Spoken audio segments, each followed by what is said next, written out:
Hello everybody, welcome to backbone school. আজকে আমরা কথা বলবো সেন্টেন্স মেকিং নিয়ে। চলো যাও যাক sentence মেকিংয়ে।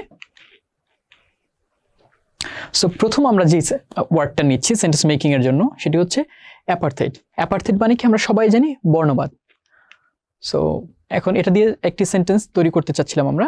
Apartheid is a policy or situation of segregation or separation based on some specific attribute.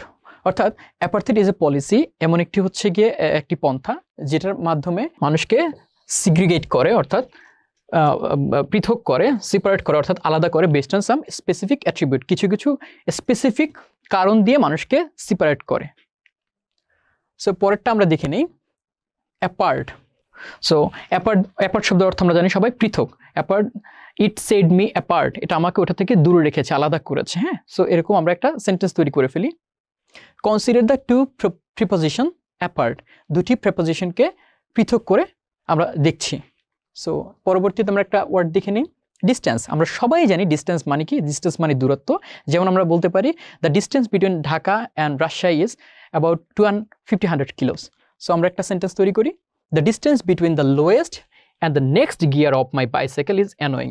অর্থাৎ বাইসাইকেলের সব থেকে নিচের গিয়ার যেটা এবং তার পরের গিয়ার যেটা, এর মধ্যের যেই দূরত্ব সেটা হচ্ছে তার কাছে অ্যানোয়িং মনে হচ্ছে। আমরা পরবর্তী ওয়ার্ডটা চলে যাই, ডিসক্রিমিনেশন। আমরা সবাই জানি ডিসক্রিমিনেশন মানে কি, ডিসক্রিমিনেশন মানে বৈষম্য। অর্থাৎ তিনি যা পাওয়ার কথা তার থেকে তাকে কম দেওয়া হচ্ছে, অর্থাৎ যিনি যেটা হচ্ছে গিয়ে পাওয়ার উপযুক্ত সেটা তাকে না দেয়া, এটাই হচ্ছে এক ধরনের ডিসক্রিমিনেশন। আমরা একটা সেন্টেন্স তৈরি করে দেখি, we should raise our voice against all types of discrimination. অর্থাৎ আমাদের উচিত সব ধরনের বৈষম্যের এগেনস্টে আমাদের ভয়েসকে রেজ করা। পরবর্তী সেন্টেন্সে দেখি ডায়ালগ, অর্থাৎ সংলাপ। ডায়ালগ আমরা সবাই জানি খুবই সহজ একটা ব্যাপার। সো আমরা একটা সেন্টেন্স তৈরি করি, dialogue means a conversation or other form of discourse between two or more individual. অর্থাৎ একটি ডায়ালগ হচ্ছে এক ধরনের কনভারসেশন অথবা এক ধরনের মানুষের মধ্যে আলোচনা, যেটা দুই বা ততোধিক মানুষের মধ্যে হয়ে থাকে। আমার ধারণা সবাই বুঝতে পারছি এবং সবাই চেষ্টা করি প্রতিটা শব্দ দিয়ে নতুন নতুন একটি সেন্টেন্স মেকিং করার জন্য। আশা করি সবাই পারবো। আমরা চলে যাই আমাদের পরবর্তী ওয়ার্ডে। আমাদের পরবর্তী সেন্টেন্স আছে icon, symbol, idol, portrait and image. দেখার চেষ্টা করি, আইকন অর্থ প্রতীক, সিম্বল অর্থ প্রতীক, আইডল মানে হচ্ছে আদর্শ ব্যক্তিত্ব, পোর্ট্রেট অর্থ প্রতিকৃতি, অ্যান্ড লাস্টলি ইমেজ অর্থ ভাবমূর্তি। সো এখন আমরা লক্ষ্য করি আইকন এবং সিম্বল মোটামুটি একই অর্থ দাঁড় করাচ্ছে, কিন্তু এদের প্রয়োগ একটু ভিন্ন। আমরা সেই ভিন্নটা জানার চেষ্টা করব। আইকন দ্বারা আমরা দুটো জিনিসকে বুঝে থাকি। আইকন হচ্ছে আমরা কম্পিউটারে অথবা মেসেঞ্জারে, ফোনে যেই ছোট ছোট আইকন দেখি সেগুলো এক ধরনের আইকন।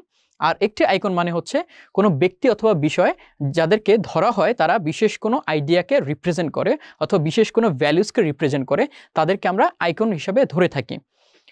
সো আইকন নিয়ে একটা সেন্টেন্স দেখি, Mandela is the icon of piece এবং রিকনসিলিয়েশন। আমরা যেটা বলছিলাম, ম্যান্ডেলাকে এখানে ধরা হয়েছে পিস এবং রিকনসিলিয়েশনকে রিপ্রেজেন্ট করছে তিনি, তাই বলা হচ্ছে Mandela is the icon of piece and reconciliation.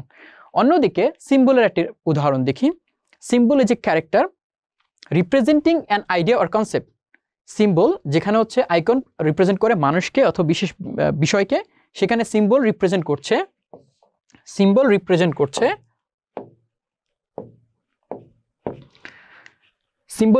করছে আইডিয়াকে এবং কনসেপ্টকে। আমার ধারণা এই বিষয়ে আমাদের কনফিউশন দূর হয়েছে। আমরা পরবর্তী সেন্টেন্সের দিকে চলে যাই, আইডল আদর্শ ব্যক্তিত্ব।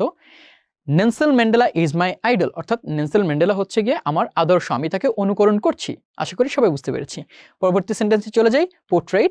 Portrait, the author painted a good portrait of urban life in Dhaka in his latest book. অর্থাৎ অথর তিনি হচ্ছে ঢাকা সিটির একটি পোর্ট্রেট করেছে তার বইয়ের মধ্যে। এখানে একটু ফিগারেটিভলি বলা আছে, ঢাকা সিটির একটি প্রতিকৃতি তিনি তার বইয়ের মধ্যে তুলে ধরেছে। এখানে তিনি হচ্ছেন ঢাকা সিটির ছবি আঁকেনি, বাট ঢাকা সিটির যে বর্ণনা দিয়েছে তাতে ঢাকা সিটি সম্পর্কে একটি প্রতিকৃতি আমরা পেয়েছি, একটি ধারণা আমরা পেয়েছি।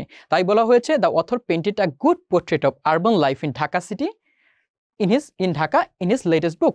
আশা করি সবাই বুঝতে পেরেছি। এবং ফাইনালি আমাদের আছে ইমেজ। ইমেজ অর্থ ভাবমূর্তি।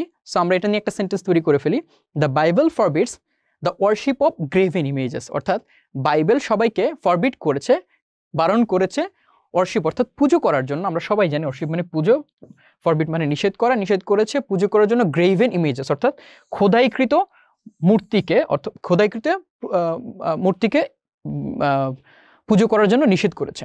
এখন এই ইমেজ দ্বারা ভাবমূর্তিও বোঝায়। Let's say his destroying my reputation or my images, অর্থাৎ মার্কেটে অথবা ফিল্ডে অথবা মানুষের কাছে আমার যে ভাবমূর্তি, সেই ভাবমূর্তিকে ক্ষুণ্ণ করার জন্য তিনি হচ্ছে কি এই কাজগুলো করছে। আশা করি সবাই বুঝতে পেরেছি। সো এই ছিল আমাদের আজকের আলোচনা। আমাদের পরবর্তী আলোচনা দেখার জন্য সবাইকে আমন্ত্রণ জানাচ্ছি। ধন্যবাদ সবাইকে।